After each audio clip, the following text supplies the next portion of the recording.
everyone. Happy 13th to you. It's the day that I celebrate.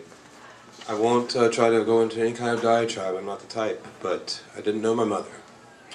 And on a day such as this, I think it's appropriate to try to fill in those boundaries with some sense of what I believe that motherhood represents to me as a type. I work with types. I believe that it is up to man to fill in whatever they lack in a familiar type. Somebody to depend on, a father like God, a lover like a partner, I don't know what I depend on anymore. I lost so much work just even last night, basically everything I was going to speak today. Surprise. At lucky number 13, I'm going to start with a scrap that remained in my pocket at the time. It involves two halves of me. One a bright but very blue, and one a dark and uncompromisingly black half, both speaking on the theme of desire. Silver duct tape with an electric black and blue mask on this mixtape. Goose press profile opera's thrice-bound treatise on style. Across the continents, red miles of ant hills along desert wastes, and clear-cut telephone wire paths, and deep and muddy watery places, choked with old wild grasses and cloverleaf highway junction bypasses.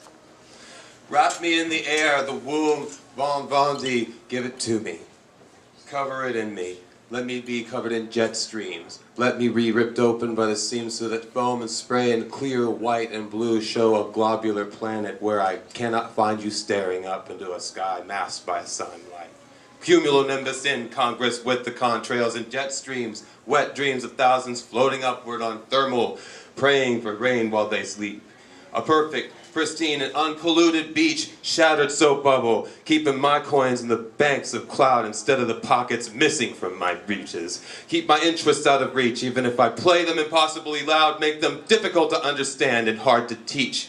Maybe next to impossible to practice or preach. I keep a pocket pouch full of sewable pop disposables buttonholed in charms and seeds of doubt, farmed from fields where salt, sea, and sand, shell necklace maker can't conform them. Only form. Form for me. And form only. Know what I think? Aesop's fables about rock ought to be brought back to the table a week before the bedtime talks about rhythm of blues occur across the concrete continents in silken sleepers, slipper shoes. Others equally as vast with torn soul being re-glued, abused after waking up to change shift with your shadow self between night and day jobs. Horribly confused, not even free in my dreams anymore. Call the cops, I'm being robbed. I am the very being of rob. Suddenly found a hollow palm pocket of air needing the suspected area with thumb and forefinger. Surgically lodged into my calm and into my core there was, of course, the new knob on the brand new door and the careful click of opening and ropes and quadratically angled glass spilling out. Banners whose sweeps defy all vertigo and calm, unfurling the cool. No, not on this cold continent. All crash of cymbal style cis boom bop parade issuing out of my mouth and into my stomach. I want black coffee forever to swim out in a sea in it as a final gesture. And oh, I want the milk of my life utterly unwound by it. I want to throw away all the voices and sounds into it as a final gesture. And oh, I want to throw away all report and reply, call and response, every sensible set of choice to make about life. I want hot toffee eternally, pour it all over me till nothing's left but brown candy and black bone. Give it to me and take me home. Wow. Yeah.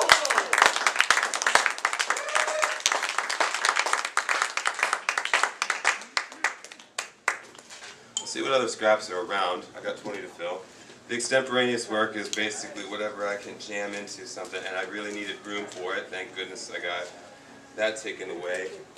A lot of the theme of what I have to build on are what we want to fulfill. I believe that sometimes that humankind's drive towards fulfillment drags along the worst pieces of them and sometimes makes them into characteristics that we would rather review than just endorse. That's why I look at tarot reading. You know, I like to go ahead and give people the pieces of themselves back to look at for a second. You know, try again. I don't know if it's really helping me, but I feel like at least I can speak it, and I hope I can be understood in my quest for it. So ladies and gentlemen, when you keep one hand bent, it can become the shape against which most music takes shape. Does it feel white hot yet? How often do we need to get a grip keeping one hand bent before arrays of cards or perhaps bundles of sticks obey our every last order, or into a bow and string, into arrow, point, to the harmonic abstract with middle and index fingers. Split the gaps of all these things, and the object touched will sing. When that hand is bending so hard it feels stuck that way and likely to forever performing the perfect grace, and I'll be there catching on the other side. Something of a paradox, the need to put something other than desire first. Every indulgence is deserved and a dessert, and to walk is a matter of choosing to depart and seeking unheard depressions, quick satisfactions, candied nightshade berry, orange juice splashed with sherry, $3 good time when 30 won't pay phone bill or buy beef, bone on the broth, baby needs calcium for the back. Gotta get back with that brown brew, and I want to believe this merchandise is nothing to crap. That brand name clothing is nothing crap. That pixie Disnar animal spouting endless technicolor fountains of crap is not what we came here to buy. Wizardry. And now I'm going to turn to the themes of magic at large. I'm going to combine Tarot exposition in with some larger themes that, because of missing work, I'm going to have to address you and him. Listen. If you're going to want me to carry these types around with me, I'm going to have to speak them extemporaneously. I hope that I interpret them well, but I'm tired of not being able to hold on to the things that I work on. Instead, I have to carry them with me. It has to be a symbol of what power I've been able to craft in writing. Writing is the work of creating scrolls. When you read them, you lift magic that was invested in them off of the page. Carry enough of that vehicle with you, you might be able to have some of it back. Some. I contain all the pieces of a thermal engine. Observe the pulse-pounding piston, the steam engine whistling, drawing in the cold intake, and out come the steams. Tangible dreams evaporate. Observe, the sun has been caught in a crystal ball. The flyers fall from the sky. The handbills are to be caught. Mankind catches sun and crystal ball. Behold, the burning mirror of Archimedes is at hand. And I want to tell you, when you got that in grapefruit, when you have that Merlin round, you will keep your head inside it to observe so that you can hear nothing but that sound. I remember Hung Meng was the famous teacher of the Lao Tzu prototype, Shi Zhen, who learned the sacred art of flying. For 30 years he brought his arms up, and for 30 years he brought his arms down. For 30 years the muscles balled up. For 30 years the sweat rolled down. And then I remember Da Vinci crouched over his paper, curling into a nautilus shell as the logic inverted and became concentrated into a point that became a perspective knot.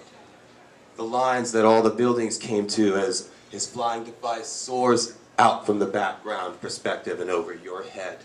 And then, by on the same street, dressed in top hat and coattails hanging, the man pedaling the flying machine. He's got the propellers and the brass plates, he's got the goggles on, all those things that we thought that Victorian had missed out on us with, the medievals that missed out on our sword playing skills with, all those things that we wrapped up.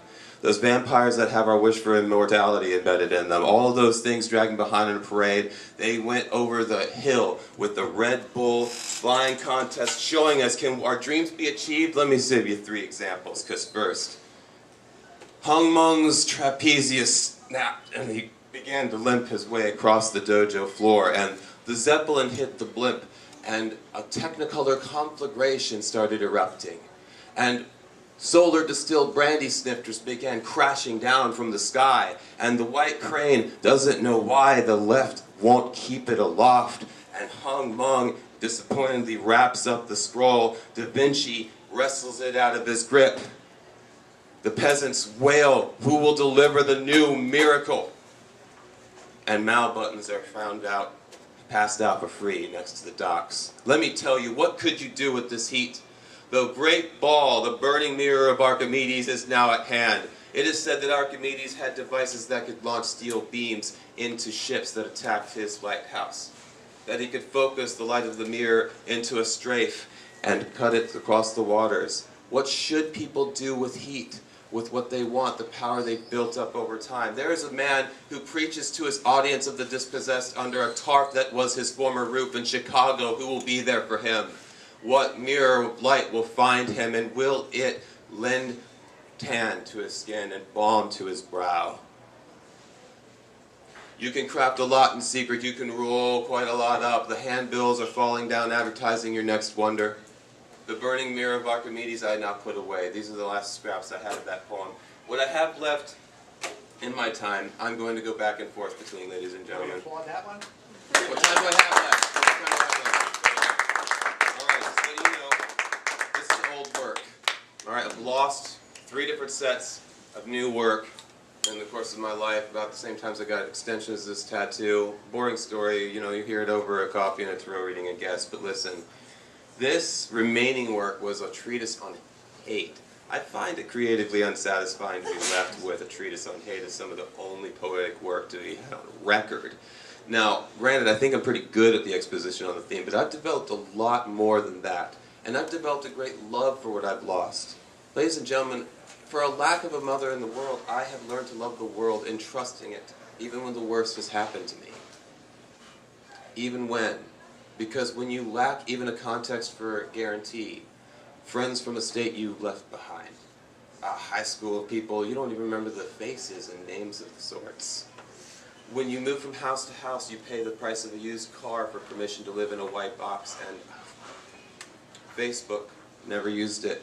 I'm floating 16 years old out in cyberspace, people. This is about where I left off from that point. Welcome to the Anonymous Gallery. The secret headquarters canker in the one-way heart of an engine throbbing downtown. Welcome to the maintenance grid. Paper Street Gardens, the back of the church lot, backside, obscene underbelly of the bright side of tracks. To the boneyard, junkyard, home of ragpicker, building window frames with window bars, breaking plates to make butter knives, bending spoons to scoop quietude from deserted pools. Welcome to parkour playground, supers tearing down entrances, building the new one to climb invisibly, jumping toward it, falling, trying to reach it. The only wrong accosts a gasp and a gap which must remain. Welcome to your Jacob's ladder, best friend and worst enemy, hiding above in dust clouds, wire, each level upward transgressive of a heaven denied and hoped for, and pockets of purgatory kept between entries, numbers, all the letters, all the numbers, and somebody behind each one. Welcome. Welcome to the great anonymous gallery. The curator isn't here, nor should you be, where nobody will find you, finding me.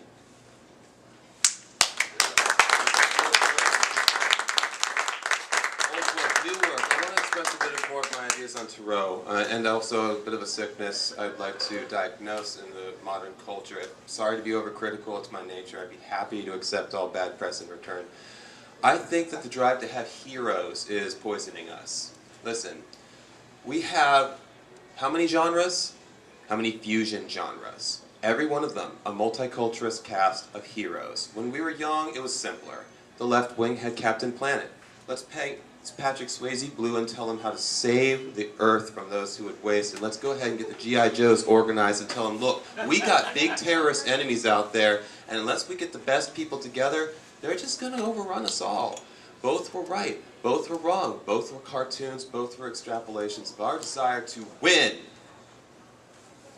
Look, I know that through the effort of the powerful, the hungry, and the greedy, even appetite, even at the tip of a tooth, is what goes ahead and guides what goes up to the forefront. But if you want to be a hero, learn how to set your heroism aside and be a man or woman. Do not be one of 5 people who chose a different color so as to be identified only through individuality or your role as a peer group amongst others. Listen, you have things to investigate. Books about histories that require learning new languages first, then you can read it.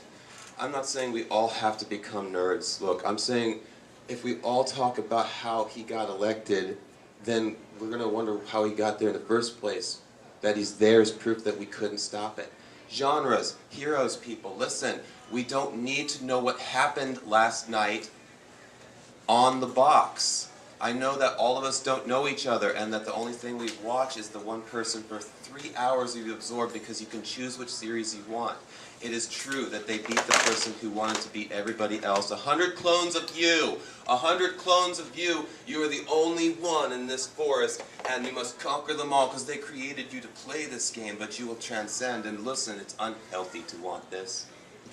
They want you to take different skins for it. The magicians make us want fireballs out of our hands, water passing through our minds, delivering psychic messages. They want Superman to get us into spandex that looks good in front of J. Crew. Fly overhead.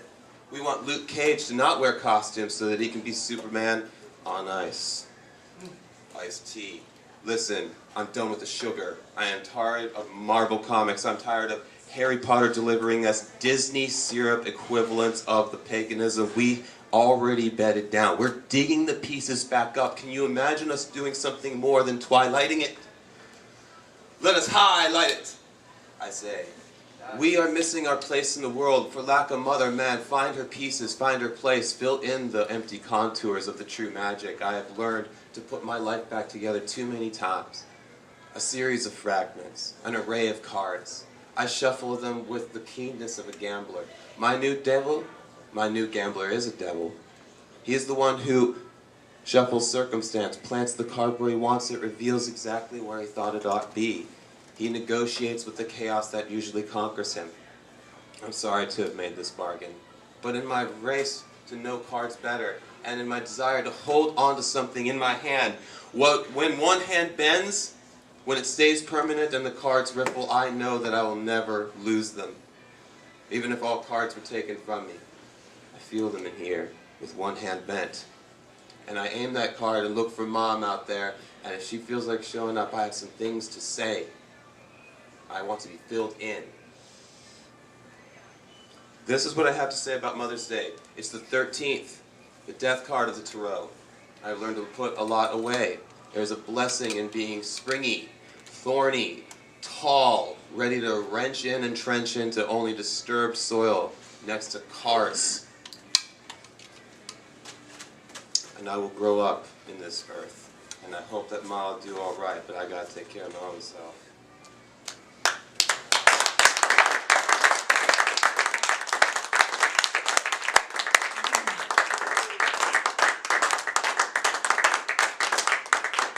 Jed Womack, thank you.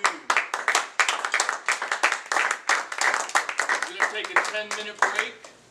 Coffee, tea, books, and back in 10. Thank you.